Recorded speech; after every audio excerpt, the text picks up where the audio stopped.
దావీదు రాసినటువంటి 38వ కీర్తన 20వ వచనం చదువుకుందాం. మేలునకు ప్రతిగా వారు కీడు చేయుచున్నారు, నేను ఉత్తమమైన దానిని అనుసరించుచున్నందుకు వారు నాకు శత్రువులైరి.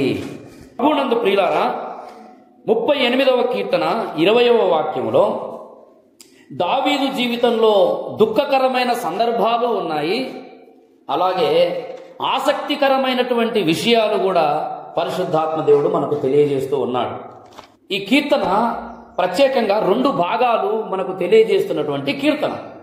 మొట్టమొదటిది పాపము ద్వారా దావీదుపై కలిగిన దేవుని కోపము ద్వారా కలిగిన ఫలితం. మనం 1 నుండి 19 వచనాలు చూడొచ్చు, క్రమంగా ఒక వచనం తర్వాత ఒక వచనం. ఇప్పుడు చెప్పుకుంటూ పోతే మనకు సమయం సరిపోదు. మనము నేర్చుకోవడానికి ఈరోజు పూనుకున్న ఉద్దేశం అది కాదు. అయితే రెండవ భాగం ఏమిటంటే, దావీదు జీవితంలో ఎన్ని కష్టాలు, ఎన్ని ప్రతికూలతలు, ఎన్ని శోధనలు, పడిపోయిన బలహీనతతో కూడిన సందర్భాలు దావీదు జీవితంలో కనబడినప్పటికీ కూడా దావీదు ఆత్మీయ జీవితంలో కలిగి ఉన్నటువంటి కొన్ని అభిలాషలు, కొన్ని ప్రత్యేకమైన విలువలు దావీదు ఎప్పుడూ మర్చిపోలేదు. దేవుని కొరకైనటువంటి ఉన్నతమైన విలువలు కలిగినటువంటి వ్యక్తి దావీదు భక్తుడు. బలహీనతల జీవితంలో సాధారణంగా ప్రతి మనిషి ఎదుర్కొంటూనే ఉంటాడు. లోకములో దేహం ఉన్నంత కాలం శరీరంలో ఏదో ఒక బలహీనత ఎదుర్కొంటూనే ఉంటాం, మనుషులంగా మనం సహజం. అయితే ఆ బలహీనతలో ఉత్తమ భక్తుడు ఉండటానికి ఇష్టపడడు. దేవునికి స్తోత్రం. ఉత్తమ భక్తుడైన వాడు బలహీనతలలోనే ఉండడానికి ఇష్టపడడు. తన హృదయాభిలాష చాలా ఉన్నతమైనదిగా ఉంటుంది. అందుకే ఇదే కీర్తనలో 9వ వాక్యంలో దావీదు అంటాడు, ప్రభువా నా అభిలాష అంతయు నీకు కనబడుచున్నది. నా అభిలాష వేరు. అంతేకాదు ఇదే కీర్తనలో 15వ వాక్యం కూడా చూడండి, యెహోవా నీ కొరకే కనిపెట్టుకొని ఉన్నాను, నా కాలు జారిన ఎడల వారు నా మీద అతిశయపడుదురని నేను అనుకొనుచున్నాను. ప్రభువా నా దేవా నీవే ఉత్తరమిచ్చెదవు. దావీదు జీవితంలో ఎన్ని పరిస్థితులు, బలహీనతలు, ప్రతికూలతలు ఎదుర్కొన్నా తన ఆత్మీయ ప్రపంచంలో, ఆత్మీయ జీవితంలో ఎప్పుడు దేవుని కొరకైనటువంటి తహతహలాడటం, దేవుని కొరకై నిలబడటం. ఎన్ని శ్రమలు వచ్చినా, ఎన్ని శోధనలు వచ్చినా, ఎన్నిసార్లు ఓటమి పాలైనా, పడిపోయినా తన హృదయంలో ఉన్నటువంటి దేవుని యొక్క దర్శనం, ప్రత్యక్షత, గురి, అతడు ఎందుకొరకు పట్టబడ్డాడో, దేవుడు తనను ఎందుకొరకు పిలిచాడో, దేని కొరకు ప్రభు తనను అభిషేకించాడో, దేని కొరకు ప్రభు తనను ఏర్పరచుకున్నాడో, ఎందుకొరకు ప్రభు పిలిచాడో, కడసారి వాడైన దావీదును దేవుడు ఎందుకొరకు ఎంపిక చేసుకున్నాడో దానిని ఎప్పుడు దావీదు మర్చిపోలేదు. దేవునికి స్తోత్రం, హల్లెలూయా. ప్రియులారా, దావీదు తాను బ్రతికిన కాలంలో దావీదు అనుసరించినటువంటి ఒక విషయాన్ని ఇక్కడ కీర్తనకారుడు మనకు తెలియజేస్తూ ఉన్నాడు. అదే 20వ వచనం, మేలునకు ప్రతిగా వారు నాకు కీడు చేయుచున్నారు, నేను ఉత్తమమైన దానిని అనుసరించుచున్నందుకు వారు నాకు శత్రువులైరి అంటున్నాడు. శత్రువులు ఉంటారు, కానీ అందరికీ ఉండరు. కొంతమందికి మాత్రమే ఉంటారు శత్రువులు. శత్రువు లేని వాడి జీవితం అద్భుతమైన జీవితం అని అనుకోకండి.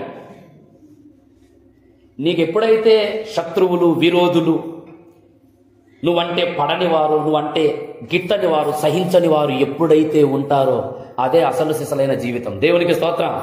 అక్కడే యుద్ధం నేర్చుకుంటావు, అక్కడే టీవీ నీకు ఏర్పడుతుంది, అక్కడే నీకు ధైర్యం ఏర్పడుతుంది, అక్కడే నీకు గుణగణాలు ఏర్పడతాయి, అక్కడే నీకు సాధుత్వం వస్తుంది, అక్కడే నీకు మృదుత్వం వస్తుంది, అక్కడే నువ్వు ధైర్యశాలి అవుతావు, యుద్ధశాలి అవుతావు. దేవునికి స్తోత్రం. జీవితంలో మనం ఎదుర్కొనేటటువంటి ఆటుపోటులు, శ్రమలు, ప్రతికూలతలు, శత్రువులు, విమర్శలు, కపటోపాయములు, నిందలు, అవమానాలు, ఇవన్నీ కూడా నీ జీవితంలో నీ మేలు కొరకే. దేవునికి స్తోత్రం, హల్లెలూయా. వాటిని నువ్వు అలాగూ చూసినప్పుడు, వీళ్ళరా వాటిని అలాగూ నువ్వు చూసినప్పుడు జీవితంలో నువ్వు ఎంజాయ్ చేయటం నేర్చుకుంటావు. దేవునికి స్తోత్రం.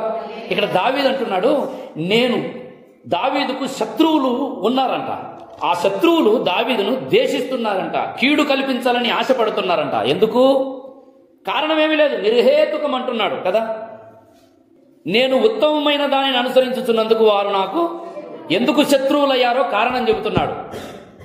సమాజం కొన్నిసార్లు ఎప్పుడైతే నువ్వు సత్యాన్ని అనుసరించడానికి ఇష్టపడతావో, వినండి శ్రద్ధగా, సత్యాన్ని నువ్వు ఎప్పుడైతే అనుసరించడానికి ఇష్టపడతావో, నిజదేవుణ్ణి ఎప్పుడైతే నువ్వు విశ్వసిస్తావో, నీతి మార్గములో నువ్వు ఎప్పుడైతే నడుచుకోవడానికి తీర్మానం చేసుకుంటావో, శత్రువులు నీకు ప్రారంభమవుతారు.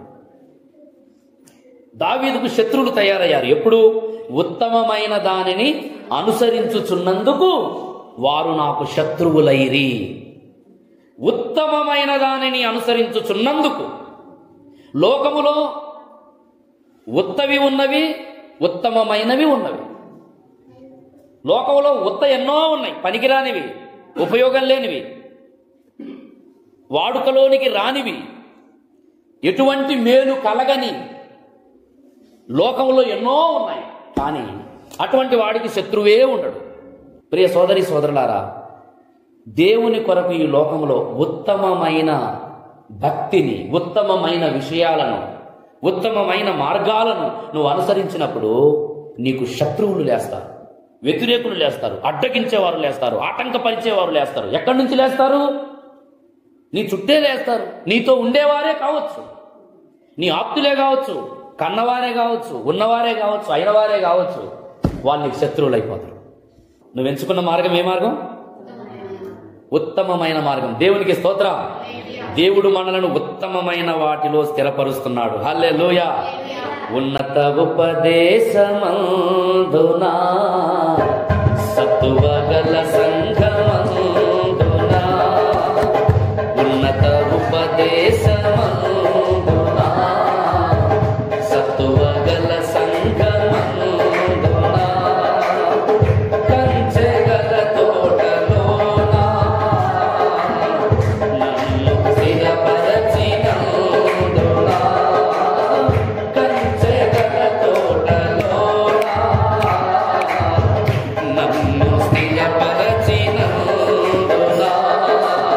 కృప వెంబడి కృపను పొందుతూ, కృపతో జయ గీతమే పాడుతూ, కృప వెంబడి కృపను పొందుతూ, కృపతో జయ గీతమే పాడుతూ, కృపతో జయ గీతమే పాడుతూ, యేసయ్యా నీవే ఆచని, వేరెవ్వరు నాకు అవునయ్యా. యేసయ్యా నీవే ఆచని, వేరెవ్వరు నాకు లేరని, వేనోట కొనియాడినా నా శక్తిరవే, వేనోట కొనియాడినా నా. దేవునికి స్తోత్రం. దేవుడు మనల్ని ఉత్తమమైన వాటిని అనుసరించడానికి పిలుచుకున్నాడు, ఏర్పరచుకున్నాడు. దేవునికి స్తోత్రం. ప్రియులారా, ఉత్తమమైన విషయాలు బైబిల్లో ఒక 4 మనకు చెప్పబడ్డాయి. ఎన్నో ఉన్నాయి, కానీ సందర్భానికి సంబంధించి మనం ఒక 4 విషయాలు చూద్దాం. లూకా సువార్త 10వ అధ్యాయము 41వ వాక్యం, 42, 41, 41. అందుకు ప్రభువు, మార్తా మార్తా, నీవు అనేకమైన పనులను గూర్చి విచారము కలిగి ఉన్నావు. ఎన్నో పనులు నీ జీవితంలో ఉండొచ్చు, మంచియే, అవన్నీ మంచి. ఉపచారం చేయటం మంచిదా కాదా? యేసు ప్రభు రాగానే ఆమె వంట వండటం ప్రారంభించింది. వంట వండటం తప్ప, బోధకునికి ఆతిథ్యం వేయటం తప్ప? కానీ ఇక్కడ ప్రభు ఏమంటాడు? మార్తా మార్తా, నువ్వు అనేకమైన, ఏమన్నాడు? మార్తా మార్తా, నీవు అనేకమైన పనులను గూర్చి, 1 కాదు 2 కాదమ్మా, ఒక 5 నిమిషాలు ఆ పని చేసి వచ్చి నువ్వు చేయాల్సింది దాన్నే పట్టుకొని సమయమంతా వ్యర్థం చేస్తున్నావు. నువ్వు దేవుని కోసం పని చేసేదానికంటే దేవుని పాదాల దగ్గర నువ్వు గడపటం ఆయన కోరుకుంటున్నాడు. దేవునికి స్తోత్రం. హల్లెలూయా. ప్రభు కొరకు నువ్వేం చేస్తున్నావు అనేది కాదు. కొన్ని సందర్భాల్లో ప్రభు అడిగేది, నాతో నువ్వు ఎంత సమయం గడుపుతున్నావు అనేది ప్రభు అడుగుతున్నాడు. ప్రభువుతో నువ్వెంత సమయం గడుపుతున్నావు? ప్రభు సన్నిధిలో నువ్వెంత సమయం గడుపుతున్నావు? ప్రభు మాట వినడానికి. మార్త పనులు చేస్తుంది. ఈ చివరి దినాలలో అనేకమైన పనులు నువ్వు పెట్టుకుంటే తొందరపడతావు, సనుగుతావు, సందేహపడతావు. అనేకమైన పనులలో ఉండవలసిన కాలం కాదు ఇది. అనేకమైన పనులలో ఇరుక్కోవలసిన కాలం కాదు ఇది. యేసు పాదాల యొద్ద నువ్వు గడపవలసిన సమయం ఇది. దేవునికి స్తోత్రం. యేసు ప్రభు అదే అంటున్నాడు. అందుకు ప్రభువు, మార్తా మార్తా, నీవు అనేకమైన పనులను గూర్చి విచారము కలిగి తొందరపడుతున్నావు, గాని అవసరమైనది ఒక్కటే. నువ్వేమో ఆ ఒక్కటి చేయకుండా అనేకం కలిగి ఉన్నావు. అనేకమైనవి కాదు, అవసరమైనది ఒకటి ఉంది. ఏమిటా ఒక్కటి? ఆ ఒక్కటే ఈ మరియ ఎంచుకుంది. దేవునికి స్తోత్రం. హల్లెలూయా. ఆ ఒక్కటే మరియ ఎంచుకుంది. అదే ఉత్తమమైనది అంటున్నాడు యేసు ప్రభువు వారు. చదవండి 42వ వాక్యం. మరియా ఉత్తమమైన దానిని ఏర్పరచుకొనెను, అది ఆమె యొద్ద నుండి తీసివేయబడదని. దేవుడు ఆశించేది ఏమిటంటే ఉత్తమమైన దానిని ఎంచుకునే వారిని దేవుడు ఆశిస్తున్నాడు. నేను పని చేస్తున్నా కాదు, చేసే పనిలో ఉత్తమమైన దానిని నువ్వు విడిచిపెడుతున్నావు. దేవుని మాట వినకుండా దేవుని కొరకు నువ్వెంత పని చేస్తే లాభమేముంది? ఇప్పుడెప్పుడు దేవుని మాటలు చదవాలి, దేవుని మాటలు వినాలి, దేవుని సన్నిధిలో గడపాలనే ఆ కుతూహల ఆర్భాటం నీ ఆత్మీయ జీవితంలో కలిగి ఉండటం నేర్చుకో. దేవునికి స్తోత్రం. హల్లెలూయా. యేసు ప్రభువు వారు ఇంటికి వస్తే ఆయన పాదాల దగ్గర కూర్చొని ఆయన బోధ వినకుండా ఏమేం చేసింది? వంటశాలలోకి వెళ్ళింది. మరి అది ఉత్తమమా? ఆయన వచ్చేదే ఎప్పుడో ఒకసారి. ఆయన రావటం అంటేనే గొప్ప ధన్యత. వచ్చాడు, వచ్చినప్పుడు నువ్వేం చేయాలి? ఆయన పాదాల దగ్గర కూర్చోవాలి. హల్లెలూయా. సంఘాల్లో ఈ 2 రకాల వ్యక్తులు ఉంటారు. కొంతమంది పొలంలో అన్ని పనులు చేస్తారు, కానీ దేవుని మాట వినరు, దేవుని మాటకు లోబడరు. పనుల దగ్గర ఎంతసేపు అయిన ఉంటారు కొంతమంది. మీరు గమనించండి, మందిరంలో కూర్చోడానికి ఇష్టపడరు. మందిరంలో కూర్చుంటే అదేందో సీట్ కింద ముళ్ళులు ఉన్నట్టే కొంతమంది 5 నిమిషాలకు ఒకసారి 10 నిమిషాలకు లేచిపోతూనే ఉంటారు. ఎందుకు కూర్చోరు? అది నాకు ఆశ్చర్యం. పని గంటల తరబడి చేస్తారు. దేవుని మందిరంలో మోకరించి ఒక గంట సేపు కూర్చుందామంటే ఎందుకో మరి కింద ముళ్ళులు ఉంటాయో ఏముంటాయో నాకు అర్థం కాదు. సైతాను కూర్చొని నువ్వు వినవలసినది వినాలి. దేవునికి స్తోత్రం. అదే ఉత్తమమైనది. హల్లెలూయా.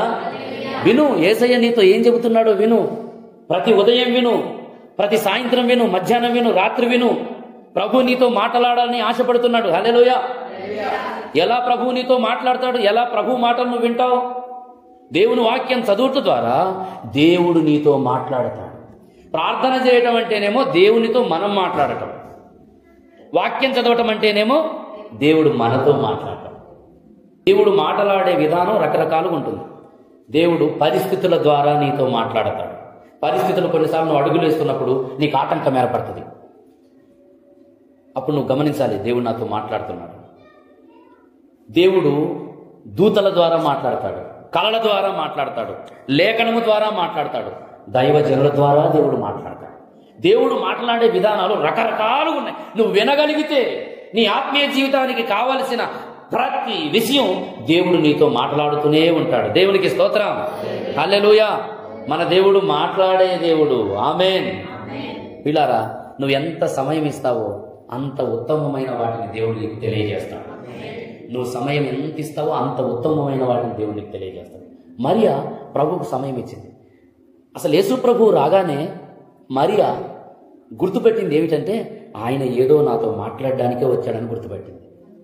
సోదరి సోదరులారా, ఈరోజు ప్రభు నీ జీవితంలోనికి వచ్చి నీకు ఎన్నో విలువైన ఉత్తమమైన విషయాలు తెలియజేయాలని ప్రభువు నిన్ను పిలుచుకున్నాడు సంఘంలోనికి. కానీ సంఘంలోనికి వచ్చి చాలామంది వినుటకు మందులైపోతున్నారు. మందిరంలోనికి వచ్చి ఎట్లుంటారో తెలుసా? పాపం మార్తేమో పరిచారం చేయడానికి వెళ్ళింది, కానీ మందిరంలోనికి వచ్చిన వాళ్ళు ఎట్లుంటారో తెలుసా? మందిరంలో కూర్చొని పాస్టర్ గారు వాక్యం చెబుతా ఉంటే ఇంకా వీళ్ళు విశ్వాంతరాలలోకి వెళ్ళిపోతుంటారు. కొంతమంది మేఘాల్లోకి వెళ్ళిపోతుంటారు, కొంతమంది ఇంటిలోకి వెళ్ళిపోతారు, కొంతమంది ఊర్లోకి వెళ్ళిపోతారు, కొంతమంది బంధువులు మనసులోకి తెచ్చుకుంటారు. అవునా కదా?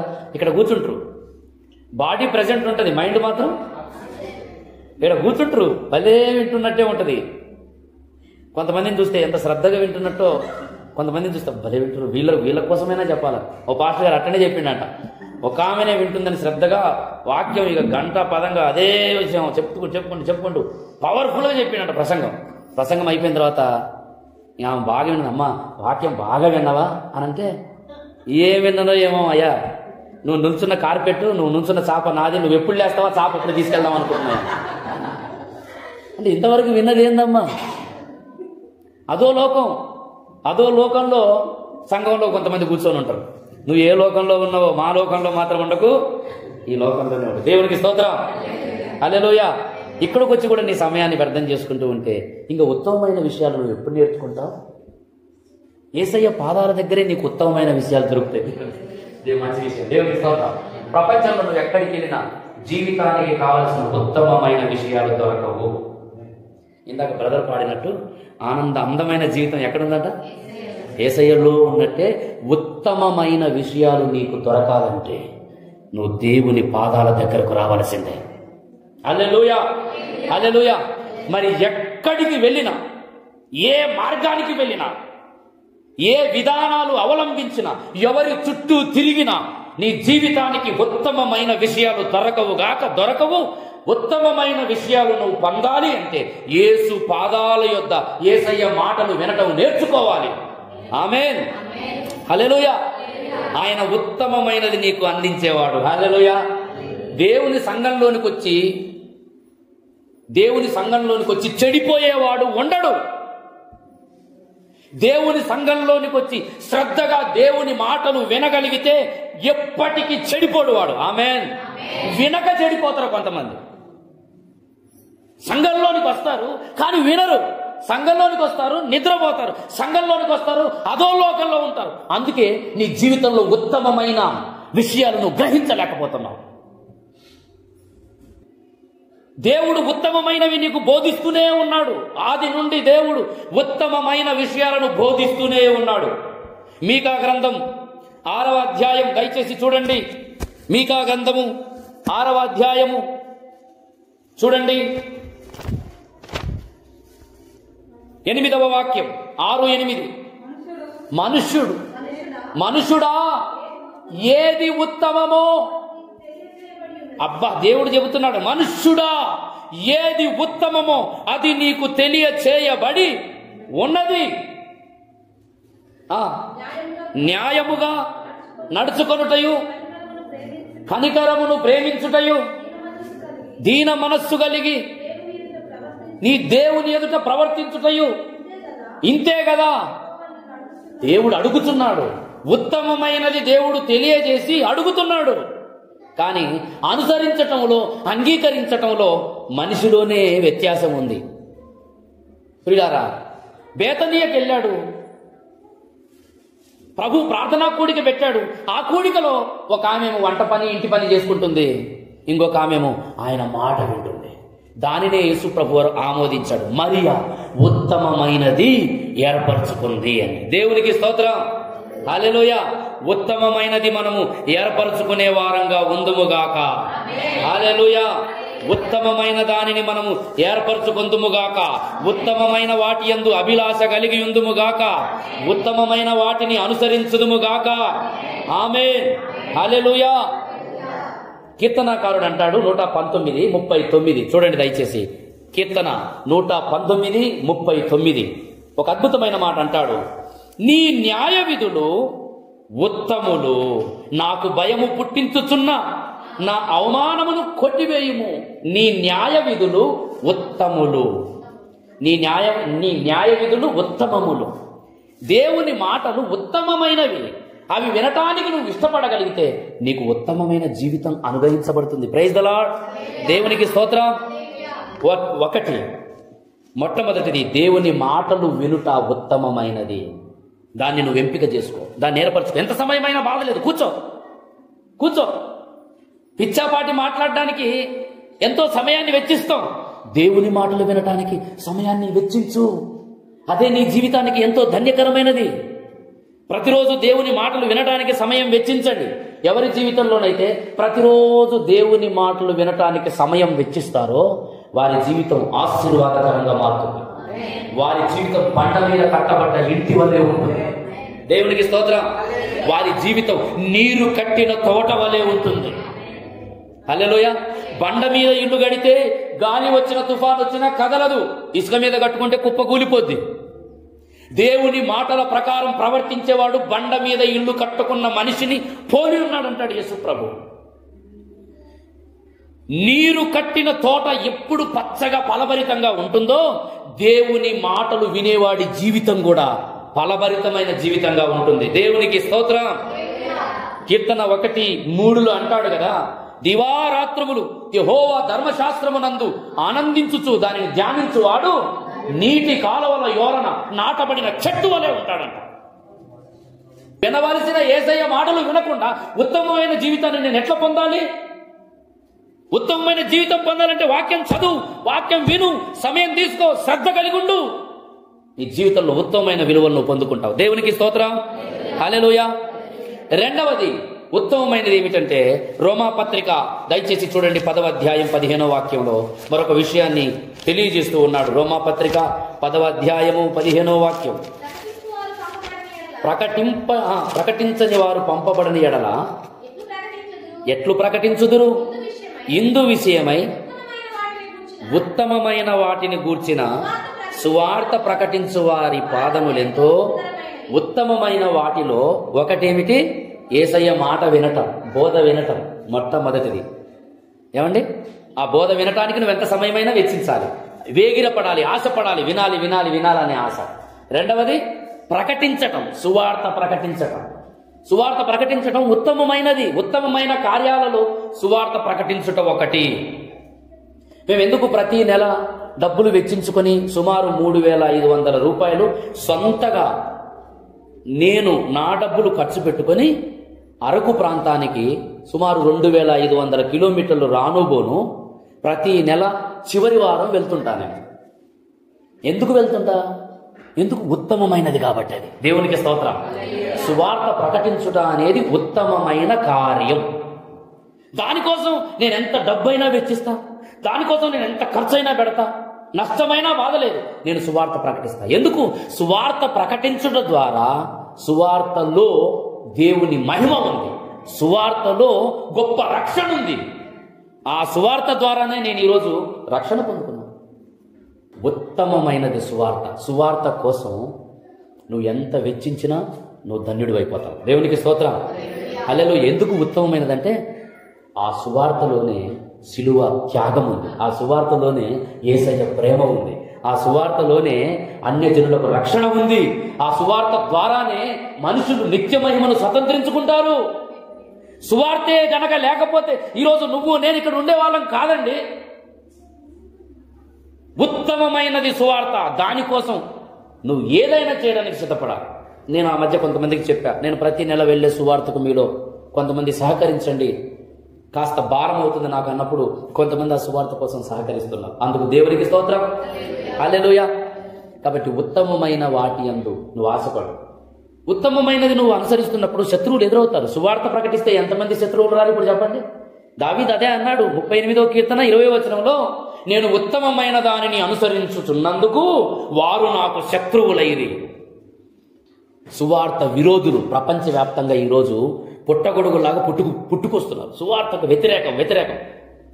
యేసు ప్రభు మాలమాదిగల దేవుడు అంటాడు, అదొక ఫోటో అంటించేస్తాడు. యేసు ప్రభు అమెరికా దేవుడు అంటాడు, అదొక ఫోటో అంటిస్తాడు. యేసు ప్రభు పాపి అంటాడు, అదొక సమాజం సత్యాన్ని తెలుసుకోకుండా, నిజ దేవుడు ఎవరో గ్రహించకుండా ఎంతమంది శత్రువులు తయారవుతారో. వీళ్ళారా, ఒకవేళ సువార్త నిమిత్తమై నీ చుట్టూ ఏమైనా నీ ఇరుగు పొరుగు వారు నేను వ్యతిరేకిస్తున్నారా? నువ్వు ధన్యుడివి, ధన్యురాలివి. దేవునికి స్తోత్రం. ఈ ధన్యత నువ్వు పొందుకుంటే గనక నిత్య మహిమలో నీకుండే పాలం చాలా గొప్పది. సువార్త పక్షముగా పోరాడాలి అంటాడు. ఫిలిప్పీలకు రాసిన పత్రిక అంతా మీరు చదవండి. సువార్త పక్షముగా మనం పోరాడాలి, వాదించాలి. సువార్త కొరకు నువ్వేం చేస్తున్నావు? ఉత్తమమైన దాని కోసం నువ్వు నిలబడాలి. హల్లెలూయా, హల్లెలూయా.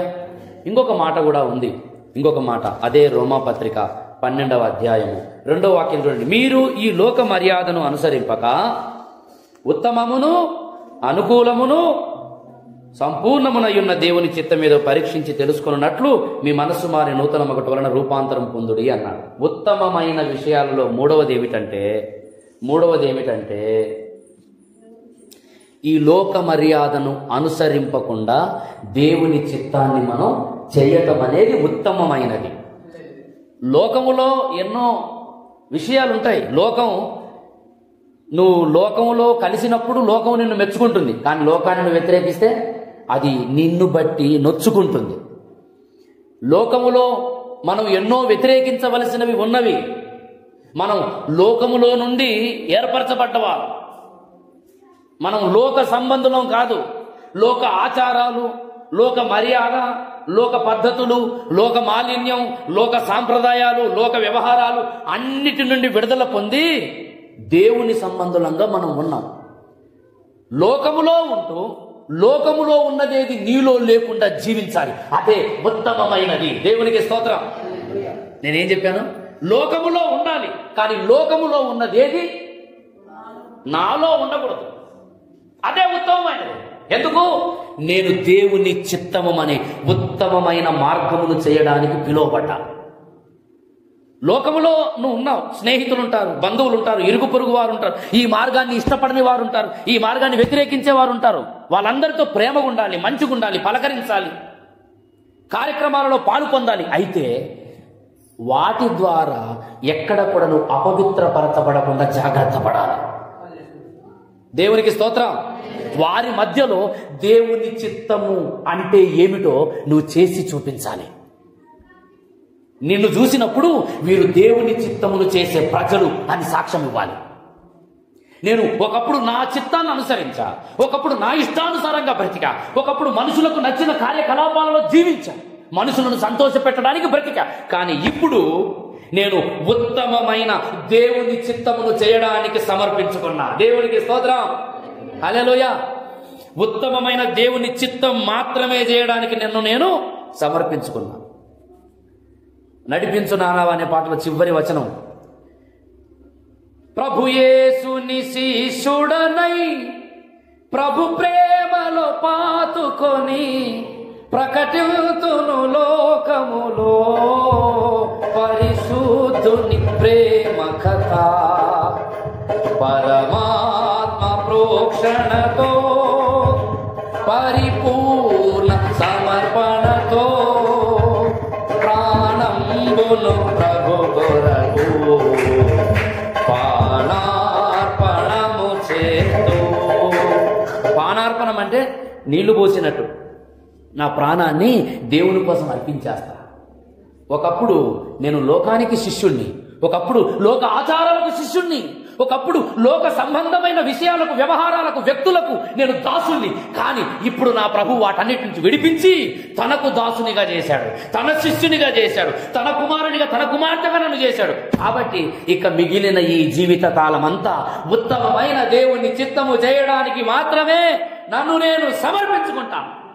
దానికోసం అవసరమైతే నా ప్రాణాన్ని పానార్పణముగా పోస్తా. సోదరి సోదరుడా, ఉత్తమమైన దేవుని చిత్తం ఉన్నది. దేవుని చిత్తం అంటే ఇంకా దాంట్లో ఎన్నో భాగాలు ఉన్నాయి, ఇంకా ప్రసంగం అయిపోదు. దేవుని చిత్తం అంటే ఏమిటి? ఎన్నో ఉన్నాయి. కృతజ్ఞతాస్తుతులు చెల్లించడం దేవుని చిత్తం, జారత్వములకు దూరముగా ఉండటం దేవుని చిత్తం, ఇలా దేవుని చిత్తాలు ఎన్నో ఉన్నాయి. వాటిని చేయడానికి నీ జీవితంలో నువ్వు సమర్పించుకోవాలి. అది ఉత్తమమైన. శత్రువులు ఎదురవుతారు ఈ మార్గాల్లో నువ్వు నిలవబడినప్పుడు. పర్వాలేదు, కొంతకాలమే. వాళ్ళంతా లోకాన్ని విడిచిపెట్టిపోయే కాలం వస్తుంది, నా ప్రియుడు ప్రత్యక్షమయ్యే కాలం వస్తుంది, బహుమానం పొందే కాలం వస్తుంది. అప్పుడు నువ్వు అనుభవించే, నువ్వు ఎదుర్కొన్న ఈ పరిస్థితులన్నిటికీ నీ కడుపార ఆనందం కలుగుతుంది. దేవునికి స్తోత్రం. హల్లెలూయా. నేను ఉత్తమమైన దానిలో ఉన్నా. హల్లెలూయా. ఇంకొక మాట చెప్పి నా మాటలు ముగించేస్తా. చూడండి, కొరింథీయులకు రాసిన 2వ పత్రిక 9వ అధ్యాయము 8వ వాక్యం చూడండి. చివరి మాట, ఒక్క మాట చెప్పుకొని ముగించేసుకుందాం. మరియు అన్నిటి యందు ఎల్లప్పుడూ మీలో మీరు సర్వ సమృద్ధి గలవారై ఉత్తమమైన ప్రతి కార్యము చేయుటకు దేవుడు మీ ఎడల సమస్త విధములైన కృపను, అందరు చెప్పండి నాతో పాటు, అన్నిటి యందు ఎల్లప్పుడూ నాలో నేను సర్వ సమృద్ధి గలవాడనై ఉత్తమమైన ప్రతి కార్యము చేయుటకు దేవుడు నా ఎడల సమస్త విధములైన కృప విస్తరింపజేయునుగాక. ఆమేన్. ఆ వచనాన్ని మన అనుభవంగా మార్చుకొని చదివితే అలాగుంటుంది. అయితే ఇక్కడ ఉత్తమమైన కార్యాన్ని గురించి మాట్లాడుతున్నాడు. ఉత్తమమైన ప్రతి కార్యములలో ఇది 4వ కార్యం. ఉత్తమమైన కార్యాలు ఉన్నాయి. ఏమి కార్యాలు చెప్పుకున్నాం మనం? మొదటిది ఆయన పాదాల యొద్ద కూర్చొని ఆయన బోధ వినటం అనేది ఉత్తమమైనది. రెండవది సువార్త ప్రకటించటము లోకములో అనేది ఉత్తమమైనది. మూడవది లోక మర్యాదను అనుసరించకుండా లోకములో ఉన్నది మనలోనికి రాకుండా లోకములో దేవుని చిత్త ప్రకారం బ్రతకటం అనేది అన్నిటికంటే ఉత్తమమైనది. ఉత్తమమును అనుకూలమై ఉన్నది దేవునికి. అది దేవునికి స్తోత్రం. హల్లెలూయా. ఇంకొకటి ఇక్కడ చెబుతూ ఉన్నాడు ఏమిటంటే ఉత్తమమైన ప్రతి కార్యములలో ఇంకొక కార్యం ఏంటంటే దేవునికి అర్పణలు అర్పించటం అనేది కూడా ఉత్తమమైన కార్యం. ఈ 9వ అధ్యాయం అంతా కూడా పరిశుద్ధుల కొరకైన పరిచర్యను గూర్చి, కానుకను గూర్చి ప్రత్యేకంగా మాట్లాడుతున్నాడు. దేవునికి అర్పించటం. పిల్లారా, ఒక మాట చెప్పిన మాట ముగించేస్తా. ఈ లోకంలో దేవుడు నీకు ఆస్తినిచ్చిన, ఐశ్వర్యాన్ని ఇచ్చిన, వనరులిచ్చిన, ధనమునిచ్చిన, పనినిచ్చిన, సంపదనిచ్చిన, నువ్వు చేసే ప్రతి పనిలో అభివృద్ధి నీకు ఇచ్చిన, అదంతా దేవుని కోసం నువ్వు అర్పించడానికి సిద్ధపడాలి. అంటే నీకున్నదంతా తీసుకొచ్చి నువ్వు రోడ్డు మీద ఉండమని కాదు నేను చెప్పేది. పౌలు భక్తుడు ఏం చెబుతున్నాడంటే నీకు దేవుడు అనుగ్రహించిన దానిలో నుండి శ్రేష్టమైనది దేవునికి నువ్వు అర్పించడానికి సిద్ధపడాలి. హల్లెలూయా, హల్లెలూయా. దేవునికి అర్పించడానికి సిద్ధపడాలి. ఎంత ఇంత అంత అని కాదు, నీవు విస్తరించిన కొలది. పౌలు అంటాడు చూడండి 5వ వచనం చూడండి, 9:5. కావున లోగడ ఇచ్చేదమని మీరు చెప్పిన ధర్మము పిసినితనముగా ఇయ్యక ధారాళముగా. ఇంకా 6వ వచనం, కొంచెముగా విత్తువాడు కొంచెముగా పంట కోయును, సమృద్ధిగా విత్తువాడు సమృద్ధిగా పంట కోయును. కొంచెం విత్తితే కొంచెం పంటకు వస్తావు, సమృద్ధిగా విత్తితే నువ్వు ఇచ్చేటప్పుడు ఎలాగ ఇవ్వాలి? సమృద్ధిగా ఇవ్వాలి. ఇచ్చేటప్పుడు ఎలాగ ఇవ్వాలి? ధారాళముగా ఇవ్వాలి. ధారాళం అంటే ఏంటి? అంటే దేవుని కోసమేగా. ఎంతైనా పర్లేదు, దేవుని కోసం పర్లేదు. పిసినితనముగా ఇవ్వద్దు అంటారు కదా. ఎంగిల్ చేతితో కాకులు కూడా తోలరండి వాళ్ళు, మెతుకులు పడతాయని చెప్పి మొత్తం నాకి చూ అంటారు. మెతుకులు ఎడబోతాయని. పిసినితనముగా దేవుని కోసం ఉండొద్దు. దేవుడు నీకు గుప్పిలి విప్పి ఇచ్చేటట్లుగా దేవుని కోసం నీ గుప్పిలి విప్పియాలి. హల్లెలూయా. దేవుని కోసం నువ్వు గుప్పిలి విప్పితే దేవుడు నీ కోసం ఆకాశ వాకిళ్లను విప్పుతాడు. మనం ఏమాత్రం అండి నాసికారంధ్రములలో వాయువు ఉన్నవారు మాత్రమే మనం. ఇక్కడ ఇది మూతపడిపోయిందనుకో నువ్వు డెడ్ బాడీ అన్నట్టే అనమాట. ఇంకా దేనికి ఒంటి మీద గుడ్డ కూడా నీకు అక్కర్లేదు, ఇంకా క్లోజ్. లోకమంతా నాదని ఎంచి బంధుమిత్రులే ప్రియులను కొంటి. ఎవ్వరు రారు, లోకమంతా నాదే నాదే అనుకున్నాడంట అలెగ్జాండర్. లాస్ట్కి ఏమి తీసుకోకుండా వెళ్ళిపోయింది. ఆయన కోరుకున్నాను, నేను చచ్చిపోయిన తర్వాత నా చేతులు బయట పెట్టండి అన్నాడు. ఎందుకు రాజా, ఎందుకు రాజా అంటే నేను అంత సంపాదించాను కానీ వెళ్ళేటప్పుడు ఏం తీసుకెళ్ళకుండా పోతున్నా అంతే. ప్రియ సోదరి సోదరులారా, దేవుని కొరకు నువ్వేం చేస్తున్నావు? నీ అవసరత, నీ సమయం వచ్చినప్పుడు. మీలో కొంతమంది అయితే ఎంత దాతృత్వం కలిగి ఉంటారో నేనైతే ఆశ్చర్యపోతా. కొత్తపల్లి, తాళ్ళపల్లి విశ్వాసుల్లో, పైలాన్ కాలనీలో కొంతమంది మన సంఘాల్లో ఉన్నవాళ్ళు వాళ్ళకున్న అవసరతలను కూడా పట్టించుకోకుండా దేవుని పని అంటే ఎంత దాతృత్వం కలిగి ఉంటారో నాకు ఆశ్చర్యం వేస్తుంది. పేర్లు చెప్పం, ఎందుకంటే ఇక్కడ ఘనత పొందాల్సింది నువ్వు కాదు. నువ్వు ఒక మాట మీకు గుర్తు చేస్తే ఈ సందర్భంలో, మీరు ప్రతిఫలం పొందాలనుకుంటే పేర్లు చెప్పుకోకండి. అప్పుడు ప్రతిఫలం నువ్వు ఇక్కడే పొందుతావు. నిత్య మహిమలో నువ్వు ప్రతిఫలం పొందాలనుకున్నావా? ఈ చేయితో చేసేది ఈ చేయికి తెలియొద్దు.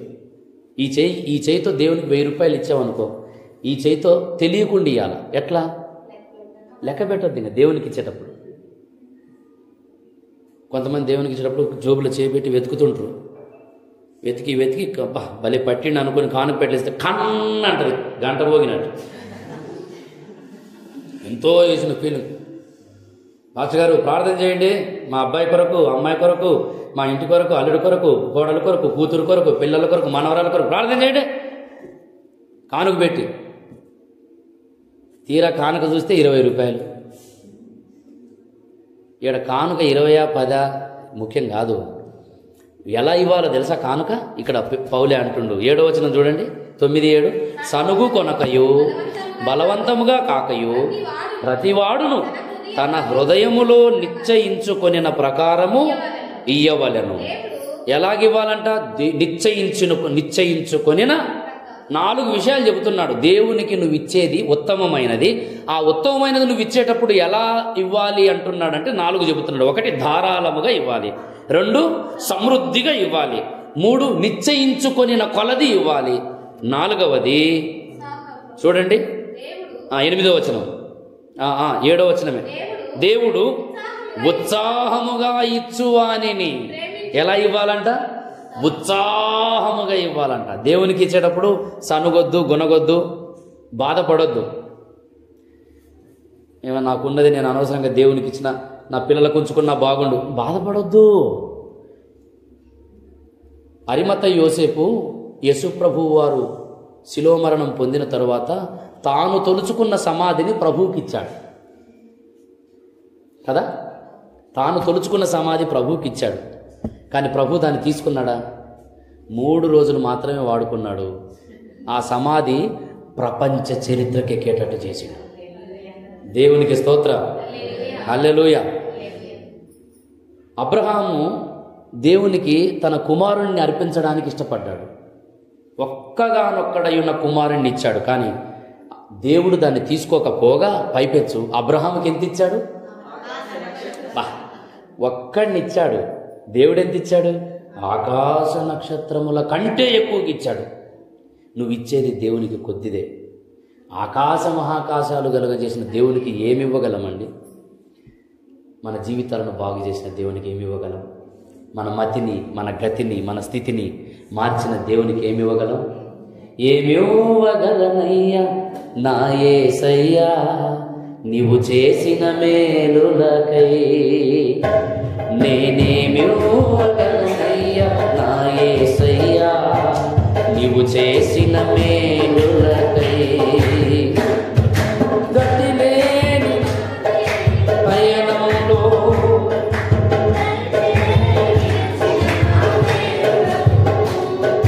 మతి లేక తిరుగుచున్న నన్ను శృతి చేసి నిలిపిన నా దేవుడవు.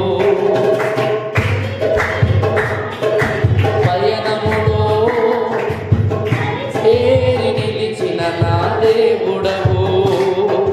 మతి లేక తిరుగుచున్న నన్ను శృతి చేసి నిలిపిన నా దేవుడవు.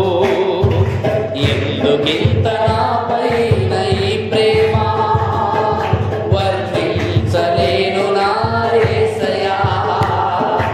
ఎందుకింత నాపైన ఈ ప్రేమ వర్ణించలేను నా యేసయ్యా. నిన్ను గూర్చి లోకమంత చాటనా, ఊపిరి ఉన్నంత వరకు పాడనా యేసయ్యా. నిన్ను గూర్చి లోకమంత చాటనా, ఊపిరి ఉన్నంత వరకు అయ్యా. ఏమి ఇవ్వగలనయ్యా నా యేసయ్యా నీవు చూసిన మేలులకై. నేనేమి ఇవ్వగలనయ్యా నా యేసయ్యా నీవు చేసిన. ప్రియులారా, మనని మనం పరీక్షించుకుందాం. ప్రభు కొరకు నీ వ్యక్తిగత జీవితం ఎలా ఉంది? ఉత్తమమైన దానిని అనుసరించుచున్నావు? పరిస్థితులు, శ్రమలు, శత్రువులు ఎదురవ్వచ్చు, పర్వాలేదు. నువ్వు ఉత్తమమైన దానిలో ఉన్నావు. సంతోషించి, ఆనందించి, గంతులు వేయి. గొప్ప ప్రతిఫలం నీ కొరకు సిద్ధపరచబడుతుంది. కళ్ళు మూసుకుందాం, తలలో ఉంచుకుందాం. ప్రభు యొక్క పాత్రలో చేయి వేయడానికి సిద్ధం.